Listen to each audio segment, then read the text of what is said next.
marzo hemos tocado temas relacionados, ¿cierto?, con la afectividad, con el pololeo, y vamos a cerrar hablando un poquito de lo que es la familia y el matrimonio. Por eso yo les decía que alguien puede decir, no, este tema como que no es para nosotros, pero sí es para nosotros. Vamos a ver por qué. Bien, hemos leído en Efesios capítulo 5, del verso 21 al 33, por si alguien ha llegado después. Primero que todo les voy a señalar que la institución del matrimonio es una institución que ha sido establecida por Dios. Amén, ¿cierto? Es una institución que ha sido establecida por Dios. Eso está en Génesis 1:26. Ahí está la cita textual.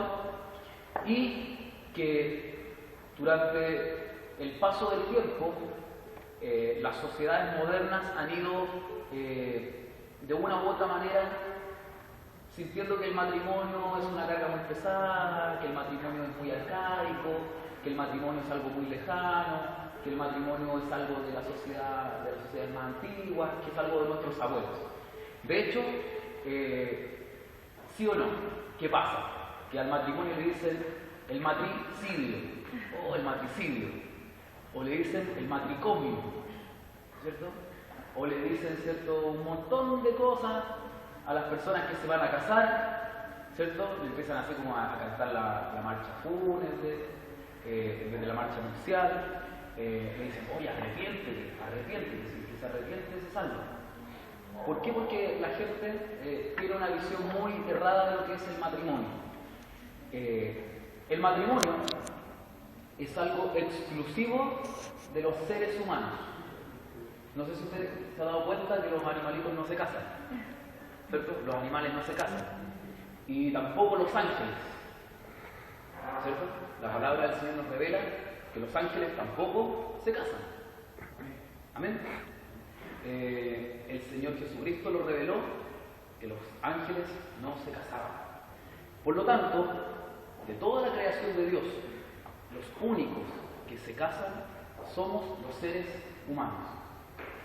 Ahora bien, Dios estableció el matrimonio como una institución sagrada, una institución para que el hombre no estuviese solo, para que el hombre y la mujer fuesen felices.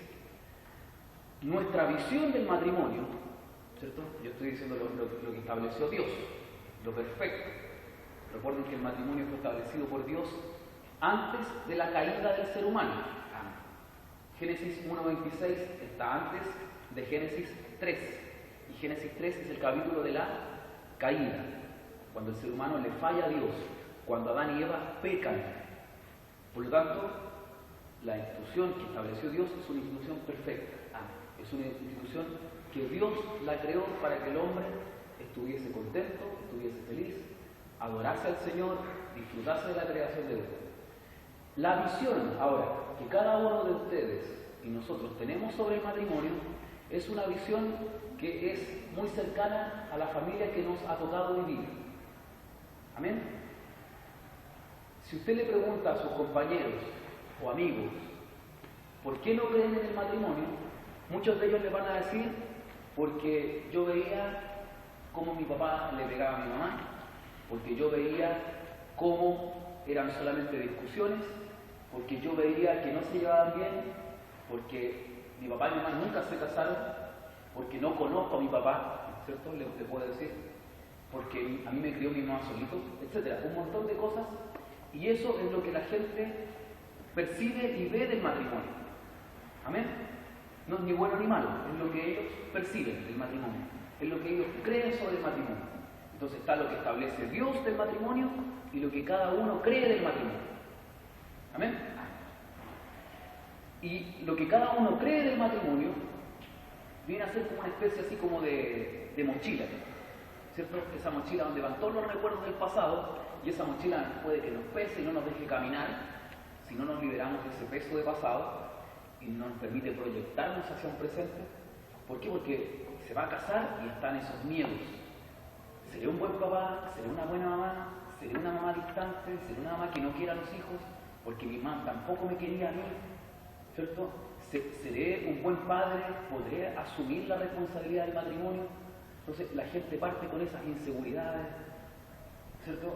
Y los matrimonios no funcionan como Dios establece. Ahora bien, leía por ahí que una revista hizo un estudio. ¿Cuántas horas se pasaban las parejas organizando su boda? En promedio, 150 horas organizando su boda. El lugar donde se iban a casar. Si iba a ser en invierno, en verano, en otoño, ¿cierto? Si iba a ser al aire libre, si iba a ser dentro de un templo, si iba a ser en la mañana, en la tarde, con qué ropa, cómo iba a ser la fiesta, cuál iba a ser la música, dónde va a estar la alfombra, dónde va a estar las flores, quién va a tocar, si va a ser música envasada, si va a ser, ¿cierto?, con una orquesta, con, ¿cierto?, quién los va a casar, en la iglesia católica, en la iglesia evangélica, dónde se van a ir de luna de miel, qué es lo que van a comer, de qué color van a ser los manteles. 150 horas organizando una boda, en promedio. ¿Y cuánto se preocupa la gente de preparar su matrimonio? Porque una cosa es la boda y otra cosa es su matrimonio. ¿Cuánto la gente piensa en cómo va a ser su matrimonio? ¿Qué tenemos que hacer para que nuestro matrimonio sea feliz? ¿Qué tenemos que hacer para que nuestro matrimonio sea algo en victoria? Aquí a lo mejor vamos a hablar 30, 40 minutos. Ya es algo. Porque hay gente que ni siquiera, ¿cierto?, se preocupa de esto o habla de esto. ¿Se acuerdan de la semana pasada que hablábamos del pololeo? Y que decíamos que el pololeo era una instancia perfecta que Dios había entregado para que el hombre y la mujer se pudiesen conocer y pudiesen ver si realmente se amaban perfectamente para poder proyectarse a un matrimonio. ¿Amén? Entonces, ahora bien, la clave del matrimonio, ¿cierto?, por decirlo de alguna manera, está en la Biblia. ¿Amén? La clave del matrimonio está en la Biblia. La clave de una familia feliz está en la Biblia. Dios quiere que nosotros estemos en matrimonio.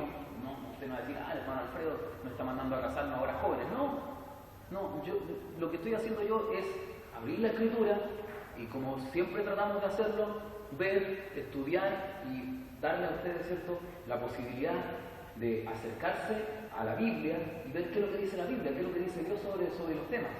Así como lo hicimos con la homosexualidad, así como lo hicimos con el pololeo, ver qué dice Dios. La gente, ¿cierto?, escucha lo que dice el jefe, lo que dice el amigo, lo que dice el hermano, lo que dijo la tía, lo que dijo la prima sobre el matrimonio, pero ¿qué dijo y qué dice Dios? Eso es lo más importante, creo yo, no sé usted. Amén. Lo más importante es lo que dice Dios. Entonces, la clave está acá, en la palabra del Señor. Y la clave pasa por una palabra que la gente así como que le tiene miedo, o temor, o cierto recelo. La palabra es sujeción. Ya, ¿cierto? Como que ya la sujeción. Y a lo mejor las hermanas van a decir, aquí el hermano Alfredo nos va a tirar unos palos porque va a decir que la mujer tiene que estar sujeta al hombre. Y los hombres van a decir, qué bien lo que van a hablar del hermano Alfredo porque va a decir que el hombre tiene que mandar a la mujer. No se trata de eso. Se trata de una jerarquía y un orden. ¿Amén? Amén. Y así como a la mujer se le pide en la palabra del Señor estar sujeta a su marido, al hombre se le pide entregar la vida por la mujer. Si a usted le dijera, ¿haces caso o te mato? ¿Qué preferiría? Hacer caso, ¿cierto? Para las mujeres. A nosotros nos dicen, ¿entregas la vida o no entregas la vida? No tenemos opción, ¿ya? Y de hecho, somos los primeros que estamos en sujeción. Dios, el hombre, ¿cierto?, la mujer. Ahora, este es el punto de vista escritural. El punto de vista del mundo, yo sé que es muy diverso. Hay leyes que para nada protegen a la familia. Para poder casarse, los dos tienen que estar de acuerdo. En Estados Unidos, ¿cierto?, como en todas partes, para poder casarse, dos tienen que estar de acuerdo. Pero para poder divorciarse, basta que uno, por cualquier motivo, y por cualquier razón, y por cualquier circunstancia, diga, me quiero separar, me quiero divorciar, y ese matrimonio se acaba. ¿Cierto? Pero después vamos a ver las consecuencias de esto. Dice, someteos los unos a otros en el temor de Dios. Temor significa respeto, ¿cierto? El respeto a Dios. Las casadas estén sujetas a sus propios maridos como al Señor, porque el marido es la cabeza de la iglesia, así como Cristo es la cabeza, porque el marido es la cabeza de la mujer, así como Cristo es la cabeza de la iglesia, la cual es su cuerpo y él es su Salvador. Así que, como la iglesia está sujeta a Cristo, así también las casadas estén sujetas a sus propios maridos en todo. Y lo que habla ¿cierto? Aquí es de la sujeción de la mujer al hombre. No significa en ninguna manera, en ninguna forma, que el hombre tenga una posición tirana de superioridad o de poder o de maltrato por sobre la mujer. No, para nada, no. No es así. No es así. ¿De acuerdo? Lo que sí implica es que en una familia tiene que haber al menos una cabeza visible, ¿cierto? No pueden mandar dos. Y si se toman decisiones, tienen que ser en común acuerdo, ¿ya? Así que como la iglesia está sujeta a Cristo, así también las casadas lo estén a los propios maridos en todo. Pero también le habla a los hombres. Maridos, amad a vuestras mujeres, así como Cristo amó a la iglesia. ¿Cómo amó Cristo a la iglesia? Hasta la muerte, hasta entregarse por la iglesia. Y se entregó a sí mismo por ellos. O sea, lo que le está pidiendo el Señor a los varones, lo que nos pide es que nosotros nos entreguemos al 100% toda nuestra vida por nuestras esposas, por su futura esposa. Para una mujer, pienso yo, no sería tan difícil estar en sujeción a un hombre que la ama en todo, que entrega su vida por él. A un hombre que la razón de su vida es su esposa. ¿Cierto? Toda su vida gira en torno a ella. Su trabajo, sus anhelos, sus deseos, sus sueños, su respeto, su cariño, su amor, solamente su esposa. ¿Cierto? Y dice que la palabra del Señor que Él nos amó primero y luego nosotros lo amamos a Él, refiriéndose a Cristo. Cristo nos amó primero y después nosotros amamos a Cristo. Por lo tanto, el marido debe amar a la esposa primero. Debe amar a la esposa, amar a su esposa, amar a su esposa. No puede decir, que mi esposa, no hace las cosas de la casa, no la voy a amar. No, tiene que amarla. No, que mi esposa no se sujeta a mí, no, tiene que amarla. Amarla. Cuando el marido actúa de esa manera, la mujer empieza a transformarse, a cambiar. ¿Cierto? ¿Cómo no estar sujeta a un hombre que la ama tanto? Si la mujer no está sujeta a su marido, Dios no escucha las oraciones en ese hogar. Amén. Dios no escucha las oraciones en ese hogar. No puede haber comunión, no puede estar el Espíritu del Señor, no puede estar el respaldo del Señor en esa familia si hay división. Por lo tanto, cada uno tiene que cumplir el rol que establece la palabra del Señor para que esa familia prospere y le vaya bien. Mire, veamos 1 Pedro 3, del 1 al 2.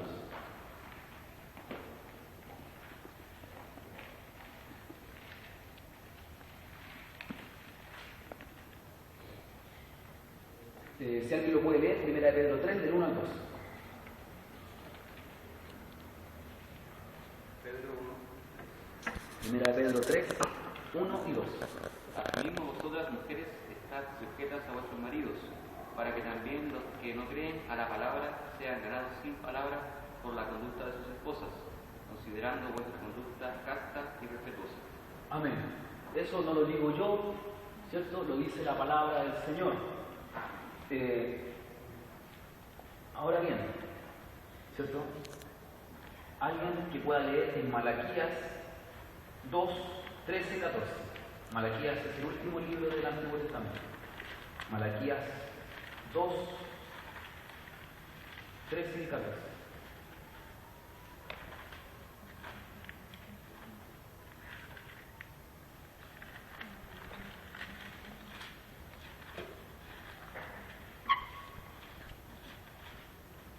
Malaquías 2, 13 y 14.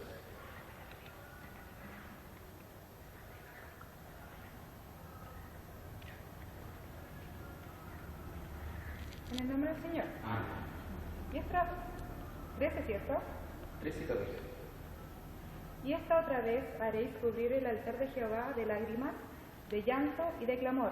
Así que no miréis más la ofrenda, para aceptarla con gusto de vuestra mano.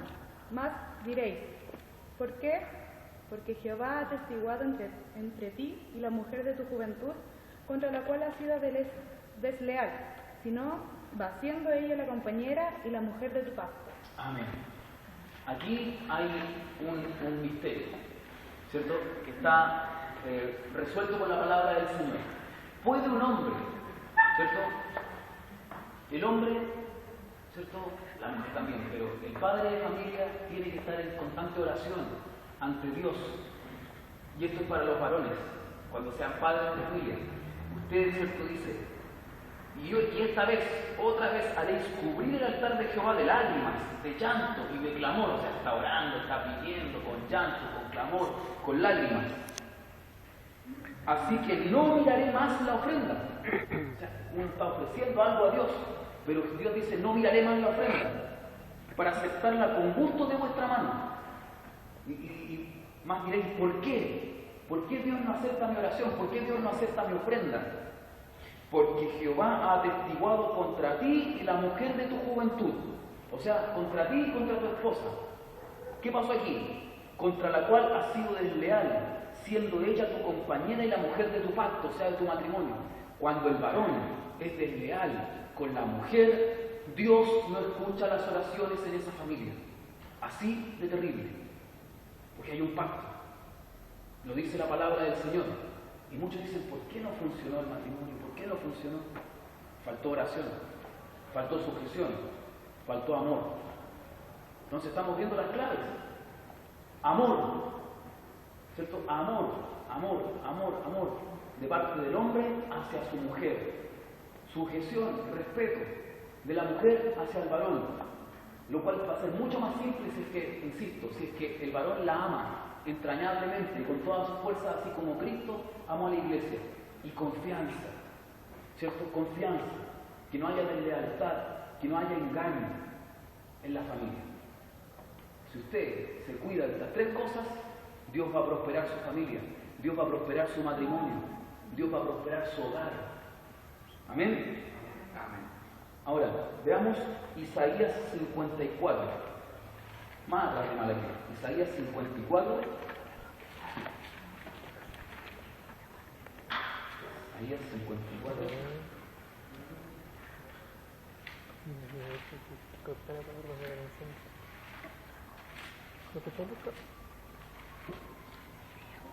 Versos 4 al 6. Si alguien lo ha encontrado, le puede dar lectura en el nombre del Señor. Ana Alexandra. Dios la bendiga. Amén. 4 y 6. 4 y 6. 4 y 6. No temas, pues no serás confundida y no te avergüences, porque no serás afrentada, sino que te olvidarás de la vergüenza de tu juventud y de la afrenta de tu viudez. No tendrás más memoria, porque tu marido es tu hacedor. Jehová de los ejércitos es su nombre, y tu Redentor en el Santo de Israel. Dios de toda la tierra será llamado. Amén. Porque como a mujer abandonada y triste de espíritu te llamó Jehová, y como a la esposa de la juventud que es repudiada dijo el Dios tuyo. ¿Qué pasa? ¿Qué pasa si la mujer, ¿cierto?, ama a su marido, respeta a su marido, ¿cierto? Y resulta que el marido es el que la engaña, el marido es el que la deja. Tranquila, mujeres. Hay una promesa maravillosa de parte de Dios. No temas, pues no serás confundida, y no te avergüences, porque no serás afrentada, sino que te olvidarás de la vergüenza de tu juventud y de la afrenta de tu viudez. No tendrás memoria, porque tu marido es tu hacedor. Jehová de los ejércitos es su nombre. Maravillosa promesa, ¿cierto?, para las mujeres que caen en afrenta, ¿cierto?, que caen en vergüenza, que caen, ¿cierto?, en una desilusión, en un fracaso, ¿cierto? Esa promesa está para las mujeres, ¿cierto? Veamos ahora 2 de Corintios 8:9. 2 de Corintios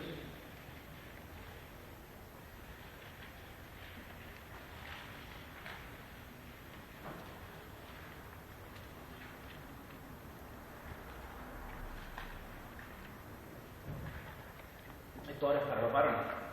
Para los hombres, para las mujeres. Segunda de Corintios 8:9. Aquí volvemos a ver cómo son las características del amor de Cristo. ¿Algún hermano que quiera leer? ¿Lo encontraron, no? De mano. Corintios 8:9. Amén. Porque ya conocéis la gracia de nuestro Señor Jesucristo, que por amor a vosotros se hizo pobre siendo rico, para que vosotros con su pobreza fueseis enriquecidos. Amén. Aparentemente no tiene nada que ver con lo que estamos hablando. Sí tiene que ver. Tiene que ver con el amor de Cristo. ¿A quién? A la iglesia. Él era rico y se hizo pobre. De repente los maridos no quieren, ¿cierto? No, si yo trabajo, yo soy el sustento de este hogar. Es mi sueldo, es mío, ¿cierto? Hay maridos que le entregan 2.000 pesos a la mujer para que 3.000 pesos, ya, con eso ahí tienes para toda la semana. ¿Eso es amor? No es amor eso. ¿Qué importa quién administre la plata si finalmente son uno? Yo de verdad, ¿cierto? No tengo ningún problema, ¿cierto? De andar con la plata justa y que mi señora tenga el dinero o que ella lo administre. Si eso contribuye a la felicidad familiar, ¿qué es más importante, el dinero o la familia? La familia, ¿cierto? Y si Cristo, siendo rico, se hizo pobre para enriquecer a la iglesia, ¿cuánto más el varón? Tiene que renunciar a ese tipo de cosas para que su mujer esté agradada, servir a la mujer, ¿cierto?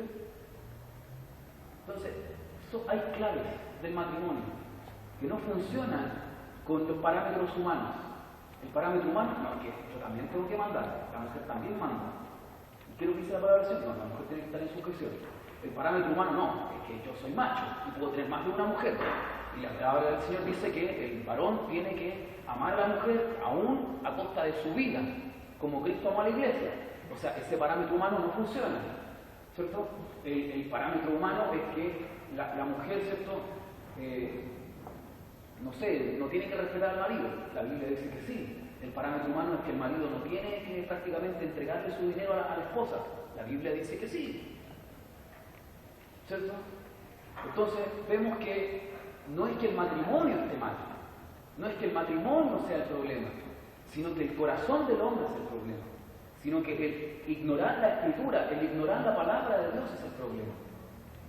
Porque estoy cierto y seguro que si nosotros aplicamos la palabra del Señor en nuestras vidas, podemos ver la bendición de Dios, podemos ver las maravillas de Dios, podemos disfrutar de esta institución que Dios estableció allá en el huerto del Edén. Podemos traer un pedacito de Edén a nuestro hogar. Podemos disfrutar de ese balance, de esa comunión, de ese equilibrio que Dios había puesto entre el hombre y la mujer. ¿Cierto? Pero el problema no es el matrimonio, el problema es el corazón que cambió. Amén. Que el Señor nos bendiga. ¿Cuáles son los beneficios del matrimonio?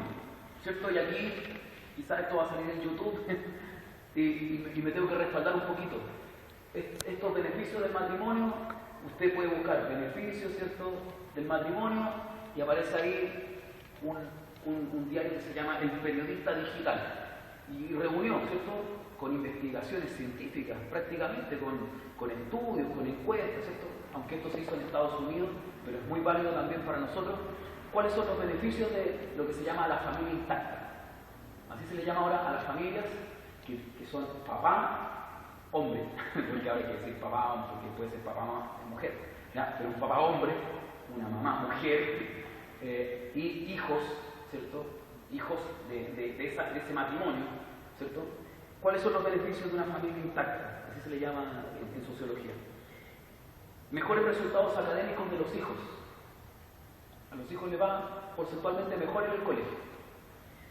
Mejor salud e inteligencia emocional de los hijos. ¿Cierto? Niños con pataletas son niños con falta de autoridad. Un niño que hace una pataleta es porque nadie lo puede mandar, nadie le puede decir que no, ¿cierto? Tiene baja tolerancia a la frustración. Mayor tiempo de los hijos con sus padres, mucho mayor tiempo de los hijos con sus padres en una familia intacta. Hijos con menor riesgo de fumar, de beber y de drogarse en una familia intacta. Menor riesgo de sexo prematuro entre los hijos. Los hijos tienden a ser, mire, esto me sorprendió mucho, los hijos tienden a ser más religiosos en una edad adulta. Por algo Dios establece que el matrimonio es lo correcto, es lo bueno, es lo ideal, ¿cierto? Por algo Dios, porque Dios conoce los resultados. ¿Y sabe cómo me dieron esto? Mayor propensión a la religiosidad. Ahí sale en el estudio, en horas de oración, en horas de lectura de la Biblia, en horas de congregarse en la casa del Señor, en una iglesia, decía, y en la relevancia que las personas le entregan a lo religioso en el mundo. Relaciones adultas más sanas, ¿cierto? Más sanas. No son personas que tengan problemas con la envidia, tengan problemas con el ego, tengan problemas con la responsabilidad, con la confianza. No estoy diciendo que esto sea 100% así, pero es la tendencia. Solo el 3,5%, ¿cierto?, de los hijos que viven en familias intactas han visto violencia intrafamiliar. Muy poco el porcentaje. ¿Ya? Ese porcentaje tiende a aumentar en las familias que son pareja en segundas nupcias o que la mujer vive con un tío, ¿cierto?, un padrastro, qué sé yo, etc.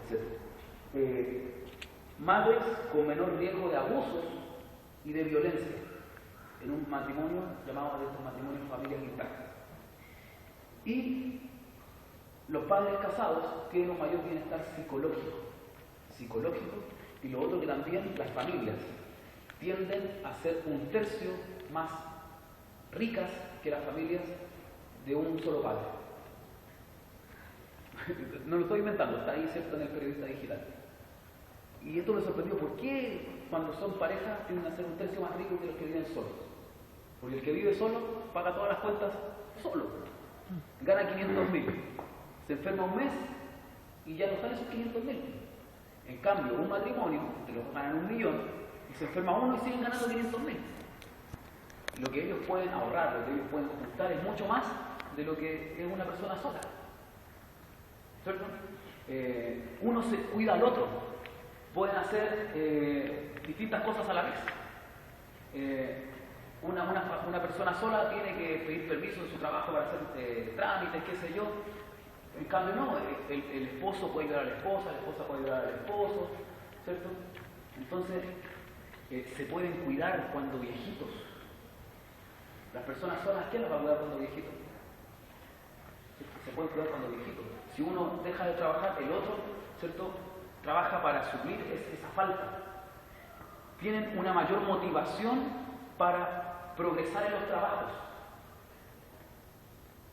¿Cierto? Yo lo he visto un montón de veces en los trabajos. No estoy diciendo que esto sea una ley, pero las personas que yo he visto, por ejemplo, con profesores que no son casados, no tienen hijos, llegan tarde, son irresponsables, les da lo mismo, ¿cierto?, irse temprano, piden permiso, si se enferman no van. En cambio uno, como tiene una familia, yo siempre digo, yo tengo como 5 motores para poder trabajar. Mi esposa, la Josefa, la Emilia, la Sofía, la Maite. Son 5 motores. ¿Ya? Y en alguna parte de la oficina tengo una fotografía de ella. Y cuando me siento cansado, me siento sin ánimo, miro esa foto y me da fuerza. Eso es lo que pasa con el matrimonio, eso es lo que pasa con la familia. Eso es lo que les pasa a sus papás, ¿cierto? Tenemos un propósito en la vida. ¿Por qué ser mejores? ¿Por qué avanzar? ¿Por qué progresar? ¿Por qué tener proyectos? ¿Por qué tener sueños? ¿Por qué comportarnos mejor? ¿Cierto? Porque tenemos una familia, tenemos hijos.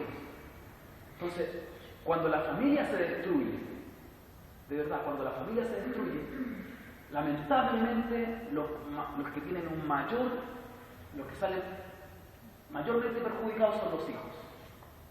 Querámoslo o no, son los hijos. ¿Ya? Hay rupturas matrimoniales que son prácticamente anunciadas, donde los hijos dicen, por fin, esto es un alivio, que se hayan separado. Pero la gran mayoría de las rupturas familiares, los hijos consideraban que el matrimonio podía seguir, que ellos prefieren eso a que sus papás estén divorciados. ¿Cierto? Y ahí, yo leí mucho para ver este tema, hay matrimonios que se han separado por una discusión. por una discusión. Y les preguntan a ellos, ¿cuántas veces habían discutido en ese mes que precedió a la separación? Que separaron toda la vida. Habían peleado 2 veces en el mes.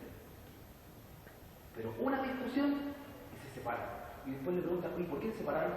No me acuerdo en qué estábamos ese día, parece que no sé, se lo olvidó pagar el calefón, y me enojé, y discutimos, y lo eché, y después nunca nos separamos. Imagínense. ¿Y qué pasa con los hijos? Se les cae el mundo. ¿Cierto? Se les cae el mundo. Empiezan con sueños en las noches, con temores, con angustia. ¿Cierto? En el colegio donde trabajo hay un niñito que le tiene pánico. Pánico a que la mamá lo deje solo. No hay caso de que él entre a clases. La mamá tiene que quedarse ahí, ¿cierto? Sale a mirar qué está la mamá. Porque él tiene miedo a perder a su mamá. ¿Por qué tiene miedo a perder a su mamá? Porque él perdió a su papá. Ellos se separaron y él no vio más a su papá. Y él tiene miedo que va a ir al colegio y de repente no va a estar su mamá. ¿Y qué hace él? Queda solito. Y un niñito así va en pre-kinder. Oiga, a mí se me parte el alma. ¿Y esta es obra de quién? ¿Quién quiere ver que el hombre esté así? El diablo. El diablo, hermano. El diablo. Por eso, la sujeción no es mala. El amor no es malo. La fidelidad no es mala. Lo que es malo es la promiscuidad. Lo que es malo es la homosexualidad. Lo que es malo es el divorcio. Lo que es malo, ¿cierto?, es que usted quiera, ¿cierto?, ser más que el otro. ¿Cierto? Lo malo es que no respete la palabra del Señor. El diablo no pudo destruir a la iglesia. ¿Cierto? Entonces ahora quiere destruir la sociedad. ¿Y cómo va a destruir la sociedad? Destruyendo la familia. ¿Cierto? Y cuando destruye la familia, ¿cierto?, empieza a afectar a los hijos. Y los hijos, lamentablemente, ¿cierto?, si no son rescatados por la palabra del Señor, ¿cierto?, por el Evangelio Santo, están muy expuestos a muchas cosas que el diablo quiere para ellos, ¿cierto? Y cada vez más son los divorcios. El año pasado o antepasado fue por primera vez el año que hubo más divorcios que matrimonios. Por poner ejemplo, se casaron 100 personas y se divorciaron 102 personas. Entonces, si sigue esta tendencia a disminuir la cantidad de matrimonios y aumentar la cantidad de divorcios, va a llegar un momento en que la gente prácticamente no va a vivir casada. O sea, la sociedad le va a volver totalmente la espalda a Dios y le va a decir, no, Dios estableció el matrimonio, entonces yo no me caso. Están rotos los fundamentos. ¿Ya? Y la iglesia del Señor, usted va a decir, que somos muy conservadores. No es que seamos conservadores o liberales, somos lo que Dios establece, lo que Dios nos manda. Si usted estudia la palabra del Señor va a tener este mismo punto de vista. Lea, averigüe, investigue, vea, ¿cierto?, consulte. Y verá que este es el punto de vista que establece Dios para el mundo, para la familia, para los hijos. Amén. ¿Hay problemas en su hogar? ¿Hay problemas en su casa? Tal vez sí.